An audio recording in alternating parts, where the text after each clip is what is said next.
And this comes, at least this comes from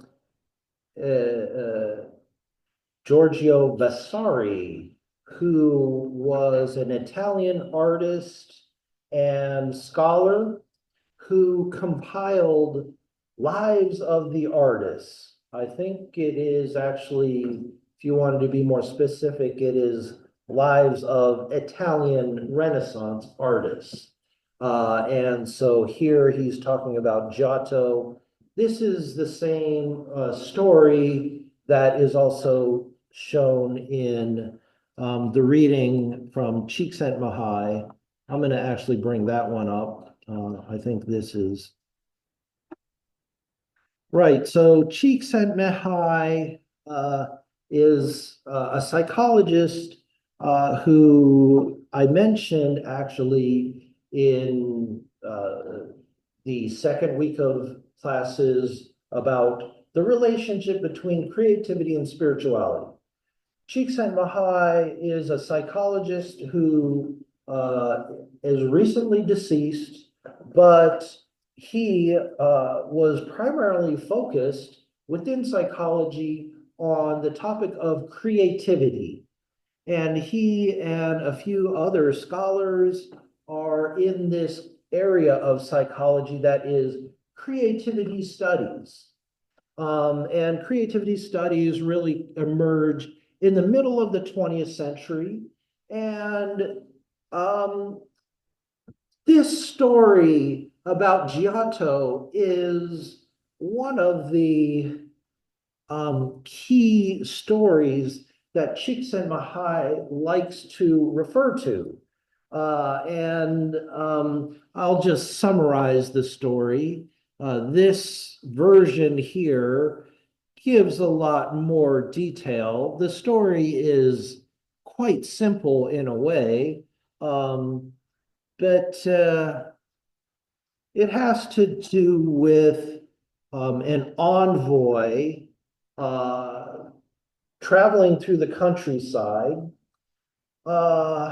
and their purpose, they're sent from Rome into the countryside with the purpose of trying to find the greatest artists in the area and to let them know the Pope is looking for the greatest artists in the area to come to Rome and paint murals in the walls of the churches and produce all kinds of art for the glory of God.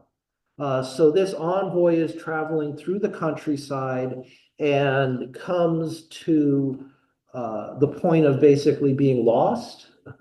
And they find this shepherd boy there and ask this shepherd boy, we're lost, give us directions. He does, he gives them some directions. And then the conversation continues. The shepherd boy would say, okay, well, I've never seen a group of people like you traveling around here. Curious what you're out here for. And they say, well, we're out here to try to find the greatest artists that we can to bring them to Rome at the request of the Pope for them to make all this wonderful art for the glory of God. And yeah, you can see here, His Holiness wants the best craftsmen to come to Rome and make the eternal city as beautiful as it deserves to be. I am supposed to find master builders, sculptors, and painters and convince them to enter the service of His Holiness. The boy thinks about this for a while.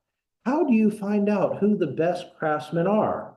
And there's a few different things.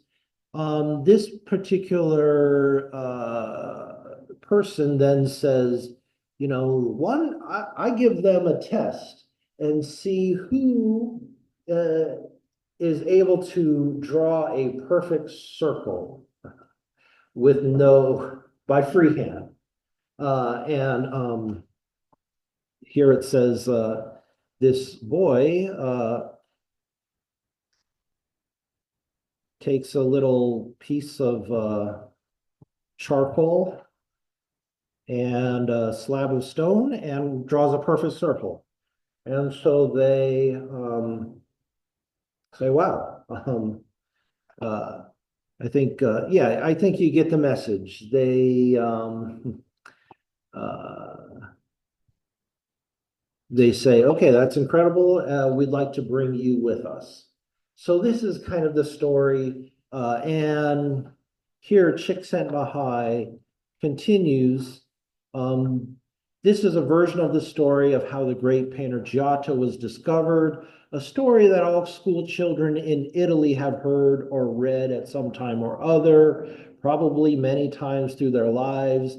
There are illustrations in school books and texts of Giotto drawing his circle on the stone with the startled envoy looking on and so forth.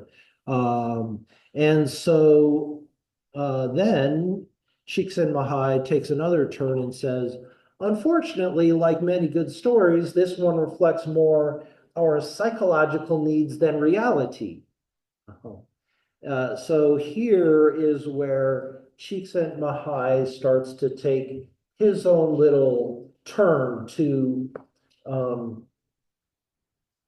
this story about the artist Giotto doesn't actually really give a very good idea of how creativity actually works. What Csikszentmihalyi is starting to say here is that this story gives the kind of impression that this shepherd boy with no training, tending the sheep has nothing to do with art. But somehow this boy out in the middle of nowhere is able to draw the perfect circle, passing the test that this person had given, and Giotto comes to Rome and produces all this amazing art. And then Csikszentmihalyi is ultimately going to say, well, in reality, this is kind of a myth. It's a way of explaining creativity, but is not necessarily very true. It comes along with this idea of the natural born genius.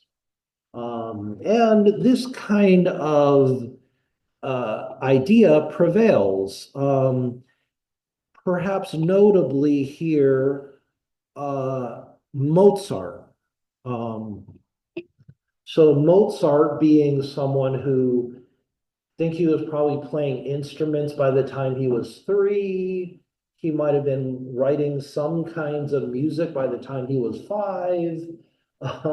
So Mozart is a particular example that's like, okay, it seems like this child was just born with just natural talent. And there's a few other examples in history of, wow, it's like a prodigy.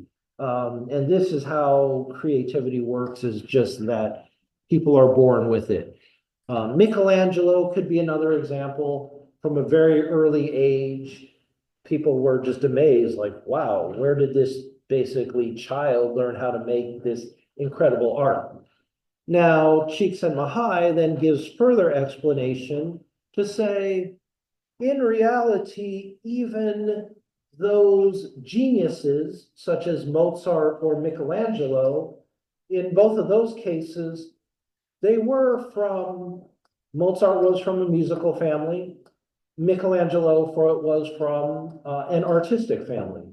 So that was also, there's some genetics, and ultimately, Csikszentmihalyi is going to emphasize this is the context. The context is just as important or even more important than the idea of just a natural born genius artist. So this is one way of looking at the life of Giotto, at least in its very early stages. is that he is this natural born genius, and Csikszentmihalyi takes that story as an example of an outdated way of looking at creativity. Okay, let's see. I think, yeah, I'm just going to jump ahead to a few minutes. It's a little bit earlier than usual, but a few minutes to write in journals. Here is one potential a reflection question, and but open to your thoughts on the idea of Giotto and some of what how Csikszentmihalyi comments on the life of Giotto and how people have been taking that as a story about creativity.